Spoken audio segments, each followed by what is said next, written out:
আপনি তাহলে প্রশ্নগুলো এড়িয়ে গেলেন। আপনি প্রশ্নগুলো এড়িয়ে গেলেন।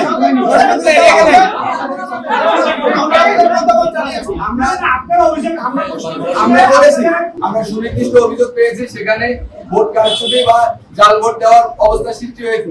যারা দায়িত্বশীল শিক্ষক শিক্ষিকা বা কর্মচারীরা আছেন, ওনারা উদাসীন ভূমিকা পালন করেছেন, ভোট কেন্দ্র একদম ফাঁকা রেখেছেন, যার জন্য ওখানকার যারা জাল ভোট দিচ্ছেন তাদের একটি অংশ মক ক্রিয়েটের করার চেষ্টা করছে।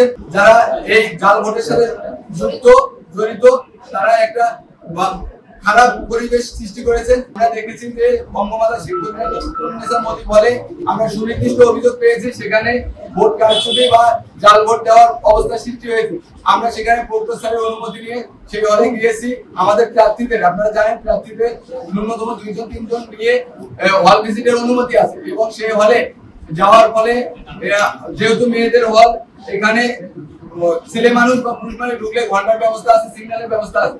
তারপরে আমরা দেখেছি যে ওখানে যারা দায়িত্বশীল শিক্ষক শিক্ষিকা বা কর্মচারীরা আছেন, ওনারা উদাসীন ভূমিকা পালন করেছেন, ভোট কেন্দ্র একদম ফাঁকা রেখেছেন, যার জন্য ওখানকার যারা জাল ভোট দিচ্ছেন তাদের একটি অংশ মক ক্রিয়েটের করার চেষ্টা করছেন। আমরা যাওয়ার আগে আমাদের জিএস বৈশাখী সেখানে উপস্থিত ছিলেন, তার সাথে সংবাদকর্মী এবং ওখানকার যারা এই জাল ভোটের সাথে জড়িত তারা একটা খারাপ পরিবেশ সৃষ্টি করেছেন। আমরা হল ভিজিটে যাব, আমরা হল ভিজিটে গিয়ে আপনাদের সাথে আমাদের সমস্ত না সেটা জান। আপনি যেহেতু আনুষ্ঠানিক প্রেস কনফারেন্স করেছেন, দুইটা প্রশ্ন নেন। একটা হচ্ছে যে রবীন্দ্রনাথ ঠাকুর হলে ছাত্রদলের কেন্দ্রীয় সহসভাপতি হাফিজুর রহমান সোহান, ওনাকে আটক করেছে, প্রক্টর অফিসে আছে।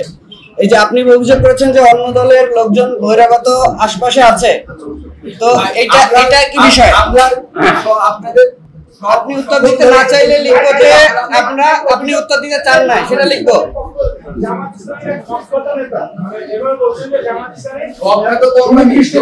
আপনি সুনির্দিষ্ট করে কোম্পানির নামটা বলেন। আমরা আমাদের অভিযোগ আমরা জানিয়েছি, প্রশাসনকে জানিয়েছি, প্রশাসন সেই অভিযোগ আমলে নিয়ে সেটা পরিবর্তন করেছে। নামটা কি? নামটা আমরা আপনাদের সাথে আবারও কথা বলবো। আপনি তাহলে প্রশ্নগুলো এড়িয়ে গেলেন। আপনি প্রশ্নগুলো এড়িয়ে গেলেন।